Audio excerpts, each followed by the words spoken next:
হিলিয়াস Airways flight 522-এর crash হওয়া 21 শতকের সবচেয়ে অস্বাভাবিক এবং মর্মান্তিক বিমান দুর্ঘটনাগুলির মধ্যে একটি। এটি একটি বোয়িং 737 জড়িত ছিল, যেটি পূর্ব গ্রিসের গ্রাম্মাটিকোর কাছে নেমেছিল। কিন্তু ঠিক কী কারণে এই তথাকথিত ভূতের বিমানটি বিধ্বস্ত হয়েছিল এবং কেনই বা একে ভূতের বিমান বলা হয়? বন্ধুরা, আজ এই ভিডিওটিতে এই বিষয়টি নিয়ে আলোচনা করব। তো চলুন বন্ধুরা, ভিডিওটি শুরু করি।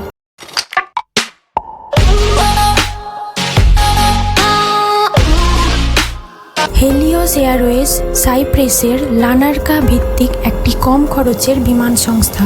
1998 সাল থেকে এটি ডাবলিন থেকে কায়রো পর্যন্ত প্রসারিত ভূমধ্যসাগরীয় দ্বীপ থেকে ইউরোপীয় এবং উত্তর আফ্রিকার বিভিন্ন গন্তব্যে নির্ধারিত এবং চার্টার উভয় ফ্লাইট পরিচালনা করে।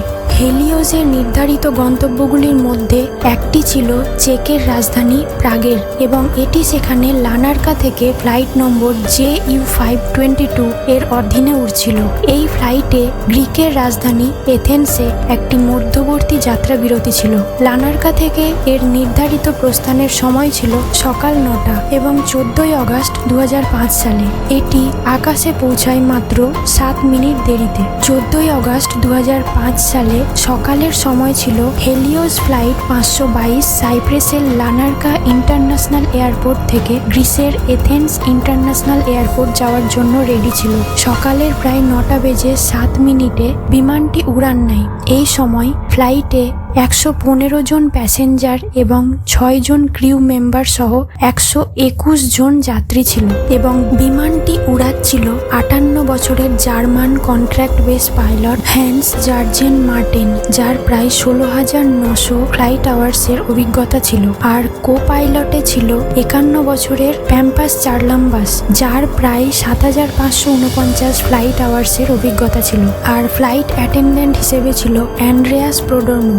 বিমান উড়ানের মাত্র 5 মিনিট পর বিমানের কেবিনের উচ্চতা সতর্কীকরণ হর্ন বেজে উঠল, যা কেবিন ক্রিউদের আরোহণ থামাতে অনুরোধ করল।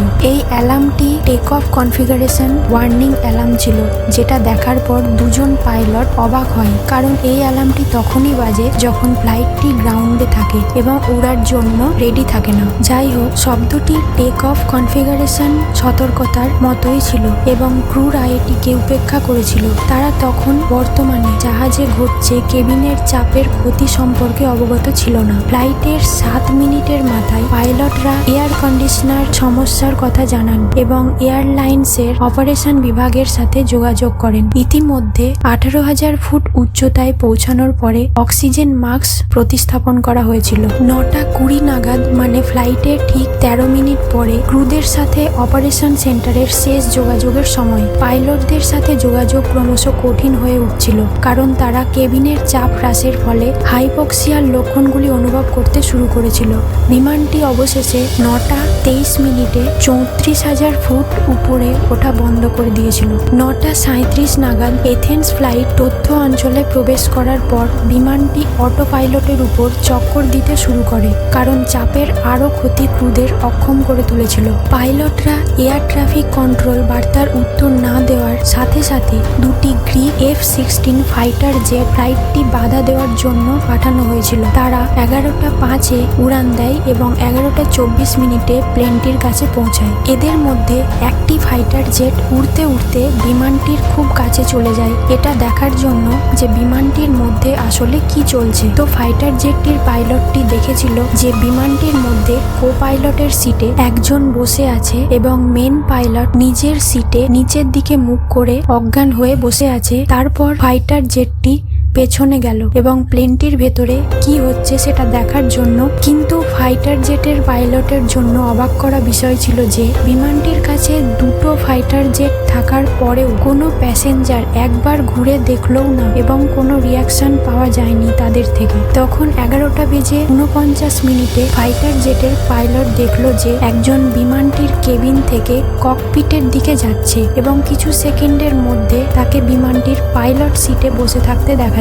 এরপর ফাইটার জেটের পাইলটটি তাকে ইশারা করে পরিস্থিতির ব্যাপারে জানতে চাইল। ওই ব্যক্তিটিও ফাইটার জেটের পাইলটটিকে কিছু বলতে চাইছিল, কিন্তু কিছু বলতে পারেনি। এরপর 1 মিনিট পরে, মানে 11:50 মিনিটে বিমানটির লেফট ইঞ্জিন করা বন্ধ করে দেয় এবং প্লেনটি খুব দ্রুত গতিতে বাম দিকে ঝুঁকে পড়তে থাকে। পাইলট সিটে বসে থাকা ওই ব্যক্তি বিমানটিকে কন্ট্রোল তো করার চেষ্টা করছিল, কিন্তু সে কন্ট্রোল করতেই পারছিল না। ঠিক 12টার সময় বিমানটি রাইট ইঞ্জিন কাজ করাও বন্ধ করে দেয়। বিমানটির কন্ট্রোল তখন পুরোপুরি হারিয়ে গেছিল। 12:04 বিমানটি এথেন্স থেকে 40 কিলোমিটার দূরে গ্রাম্মাটিকোর পাহাড়ে গিয়ে ক্র্যাশ হয়ে যায়। বিমানটি ক্র্যাশ হওয়ার সাথে সাথে বিমানটির মধ্যে থাকা ক্রিউ মেম্বার সহ 121 জনের মৃত্যু হয়। বন্ধুরা, একবার অনুভব করে দেখুন সেই পরিস্থিতিটি যখন ফাইটার জেটের পাইলটটি দেখেছিল তার চোখের সামনে 121 জন যাত্রী সহ বিমানটি ক্র্যাশ হচ্ছে, আর তিনি চোখের সামনে দেখেও কিছু করতে পারছেন না। এরপর গ্রিসে ফ্লাইট 522 ক্র্যাশ হওয়ার খবরটি আগুনের মতো ছড়িয়ে পড়ে এবং তারপরে খুব তাড়াতাড়ি রেস্কিউ অপারেশন চালানো হয় এবং 121 জনের ডেড বডিকে এক এক করে খুঁজে বের করা হয়। কিন্তু যখন সেই ডেড বডিগুলোর পরীক্ষা নিরীক্ষা করা হলো তখন একটা চমকে দেওয়ার মতো তথ্য বেরিয়ে এলো। আসলে প্লেনে থাকা বেশিরভাগ যাত্রী প্লেনটি ক্র্যাশ হওয়ার আগেই মারা গেছিল। কিন্তু এখন ভাবার বিষয় হলো, যখন পাইলট সহ প্লেনটিতে সবাই মারা গেছিল তাহলে 2 ঘন্টা ধরে প্লেনটি কার কন্ট্রোলে ছিল? তো বন্ধুরা, আমি ভিডিও এর প্রথমেই এক ব্যক্তির কথা বলেছিলাম, ফ্লাইট অ্যাটেন্ডেন্ট আন্দ্রেয়াস প্রোডরমো। তিনি এতক্ষণ ফ্লাইটটি কন্ট্রোল করছিলেন, কারণ সবশেষে এটিসি এয়ার ট্রাফিক কন্ট্রোলের কাছে ওনার আওয়াজই শুনতে পাওয়া গেছিল। আন্দ্রেয়াস প্রোডরমো প্রায় 5 বার মেডে করে এটিসি এর কাছে, এটিসি মানে এয়ার ট্রাফিক কন্ট্রোলের কাছে হেল্প চেয়েছিলেন।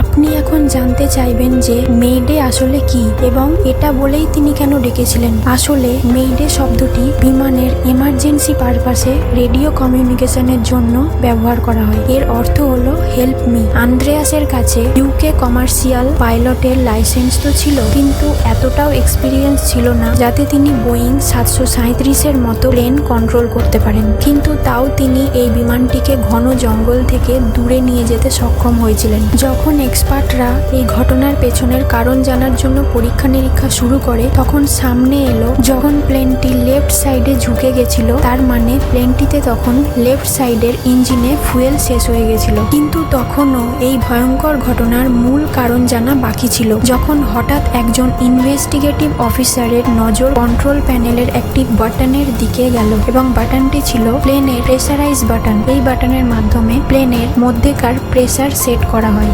ওই বাটনটি দেখার পরই ওই অফিসারের কাছে সমস্ত ব্যাপারটি ক্লিয়ার হয়ে যায়। বন্ধুরা, আপনাদের বলে দিই, এই যে প্রেসারাইজ বাটনটি পুরো বিমানের এয়ার প্রেসার কন্ট্রোল করে। বিমানের বাইরে লেগে থাকা ইঞ্জিন বিমানের বাইরের হাওয়াকে একটু একটু করে বিমানের মধ্যে পাঠাতে থাকে, যাতে বিমানের মধ্যের যাত্রীরা অক্সিজেন পেতে পারে। সাধারণত এই প্রেসারাইজ বাটনটি অটোমেটিক মোডে রাখা হয়, আর কোনো সময় যদি এটিকে ম্যানুয়াল মোডে করা হয় তাহলে বিমানের ক্যাপ্টেন এবং কোপাইলটকে এই বাটনটির উপরে নজর রাখতে হয় সবসময়। এখন এই দুর্ঘটনার মূলে পৌঁছানোর জন্য ঘটনাটির একদিন আগে চলুন, যখন বোয়িং 737-এর এই বিমানটিকে রুটিন সার্ভিসের জন্য পাঠানো হয়েছিল। ওখানে বিমানটিকে ভালো করে চেক করে এর সার্ভিসিং করা হয়েছিল এবং তখনই ওখানকার সার্ভিসম্যানরা এই প্রেসারাইজ বাটনটিকে ম্যানুয়াল মোডে করে দেয় এবং বিমানটি পাইলটকে দিয়ে দেয়। বিমানটি উড়ানের সময় পাইলট এবং কোপাইলটদের কারোরই ওই বাটনটির উপরে নজর যায়নি যে প্রেসারাইজ বাটনটি ম্যানুয়াল মোডে আছে। এর ফলে ধীরে ধীরে প্লেনের মধ্যে অক্সিজেনের মাত্রা কমতে শুরু করেছিল, যার ফলে বিমানে বসে থাকা সমস্ত যাত্রীদের অস্বস্তি শুরু হয়ে যায়। যখন ককপিটে বসে থাকা পাইলট এবং কোপাইলটরা অ্যালার্ম শুনতে পায় তখন তারা এটিসি মানে এয়ার ট্রাফিক কন্ট্রোলের সাথে কন্ট্যাক্ট করে এর কারণ জানতে চায়, কিন্তু তাদের নজর একবারও ওই বাটনের উপর পড়েনি। এর ফলে ককপিটেও অক্সিজেনের মাত্রা কমে যায়। এর ফলে 2 পাইলটই অজ্ঞান হয়ে যায়। বিমানের মধ্যে সমস্ত যাত্রীরা অক্সিজেন মাস্ক পেয়ে গেছিল, কারণ বিমানের মধ্যে অক্সিজেনের মাত্রা কম থাকলে অক্সিজেন মাস্ক নিজে থেকেই যাত্রীদের কাছে পড়ে যায়, মানে মাথার কাছে অক্সিজেন মাস্ক বাঁধা থাকে, সেটা অটোমেটিকলি অক্সিজেন কম থাকলে সেটা নিচের দিকে মাথার কাছে চলে আসে, যার ফলে যাত্রীরা খুব সহজেই সেই অক্সিজেন মাস্ক নিজের মুখে লাগাতে পারে। কিন্তু ককপিটে সেটা হয় না। ককপিটে অক্সিজেনের মাত্রা কম থাকলেও পাইলটদের কাছে সেই অক্সিজেন মাস্ক নিজে থেকে পড়ে যায় না, যার ফলে দুইজন পাইলট অজ্ঞান হয়ে পড়ে। এরপর যাত্রীরা এবং ক্রিউ মেম্বাররাও একে একে অজ্ঞান হতে শুরু করেছিল, কারণ প্যাসেঞ্জার সিটের উপরে লেগে থাকা অক্সিজেন মাস্ক কেবলমাত্র 12 মিনিটই কার্যকরী হয়, তারপরে সেটা কাজ করা বন্ধ করে দেয়। এরপর 12 মিনিট পর থেকেই এক এক করে বেশিরভাগ যাত্রীরা মারা যেতে শুরু করেছিল। বিমানটি তখন অটো পাইলট মোডে এথেন্সের দিকে এগোতে শুরু করে। একটা সময় এমন এসেছিল যখন বিমানটিতে থাকা সবাই মারা যায় কেবলমাত্র একজন ছাড়া। সেই ব্যক্তি ছিলেন ফ্লাইট অ্যাটেন্ডেন্ট অ্যান্ড্রেয়াস প্রোডরমো। এখন আপনি ভাবতে পারেন যে অ্যান্ড্রেয়াস এত দীর্ঘ সময় ধরে কি করে বেঁচেছিলেন? বাকি সবাই মারা গেছিল, কিন্তু উনি কেন বেঁচেছিলেন এতক্ষণ ধরে? আসলে অ্যান্ড্রেয়াস প্রোডরমো একজন ডুবুরি ছিলেন, আর ডুবুরি নিজের শ্বাস অনেকক্ষণ ধরে রাখতে সক্ষম হয়। এই জন্য অ্যান্ড্রেয়াস প্রোডরমো এতক্ষণ জীবিত ছিলেন, কিন্তু অক্সিজেন না পাওয়ার জন্য তারও অবস্থা খুব খারাপ হয়ে গেছিল। কিন্তু তাও কোনো রকম ভাবে তিনি ককপিট অবধি পৌঁছান এবং প্লেনকে কন্ট্রোল করার চেষ্টা করতে থাকে। কিন্তু এথেন্স অবধি পৌঁছাতে পৌঁছাতে বিমান মৃতদেহে ভর্তি হয়ে যায় এবং তাও তিনি বিমানটি কন্ট্রোল করার চেষ্টা করে যান, কিন্তু দুর্ভাগ্যবশত তিনি এতে সফল হতে পারেননি এবং বিমানটি লাস্ট অবধি ক্র্যাশ হয়ে যায় এবং 121 জনের মৃত্যু হয়ে যায়। এই ঘটনার 15 মাস পরে এই ঘটনার রিপোর্ট পেশ করে এতে বলা হয় যে এই পুরো ঘটনার জন্য শুধুমাত্র একটা বাটন দায়ী ছিল, যেটা হচ্ছে প্লেনের প্রেসারাইজ বাটন, যেটা ম্যানুয়াল মোডে ছিল, কিন্তু এটা অটোমেটিক মোডে থাকার কথা ছিল। যদিও আধিকারিকরা এটা না মনে করেন, কিন্তু আমাদের নজরে আসল দোষী ওই সার্ভিস সেন্টারের এমপ্লয় ছিল, যেখানে বিমানটি উড়ানের আগের দিন সার্ভিসিং এর জন্য পাঠানো হয়েছিল, কারণ ওখানেই বিমানের প্রেসারাইজ বাটনটি অটো থেকে ম্যানুয়ালে করা হয়েছিল এবং সেই খবরটি কাউকে দেওয়া হয়নি। এমনকি পাইলটদেরকে বিমানটি সঁপে দেওয়ার পরেও সেই সার্ভিসিং সেন্টারের এমপ্লয়রা কেউই পাইলটদের জানায়নি যে বিমানটির প্রেসারাইজ বাটনটি ম্যানুয়াল মোডে করা আছে, সেটাকে অটোমেটিক মোডে করতে হবে। কিন্তু সার্ভিসিং সেন্টারের এমপ্লয়রা কেউই সেটা করেননি, এমনকি কাউকে জানানোর প্রয়োজন বোধ করেননি। যদি সেদিন তারা এত বড় ভুলটা না করত, তাহলে হয়তো 121 জনের মৃত্যু এইভাবে ঘটতো না। তাদের এই খামখেয়ালির জন্য এবং তাদের এই ছোট্ট একটা বাটনের ভুলের জন্য 121 জন যাত্রীকে প্রাণ হারাতে হলো। বন্ধুরা, আপনাদের এই বিষয়ে কি মতামত অবশ্যই কমেন্ট সেকশনে জানাতে ভুলবেন না, এবং ভিডিওটি ভালো লাগলে অবশ্যই লাইক, শেয়ার, সাবস্ক্রাইব করবেন এবং সাবস্ক্রাইব করার পরে বেল আইকনটি প্রেস করে দেবেন, যাতে এরকমই আরো নতুন নতুন ইন্টারেস্টিং ভিডিও নোটিফিকেশন আপনার কাছে চলে যায়। ততক্ষণের জন্য ভালো থাকবেন, সুস্থ থাকবেন। আমি আবার আসবো খুব তাড়াতাড়ি পরের ভিডিও নিয়ে।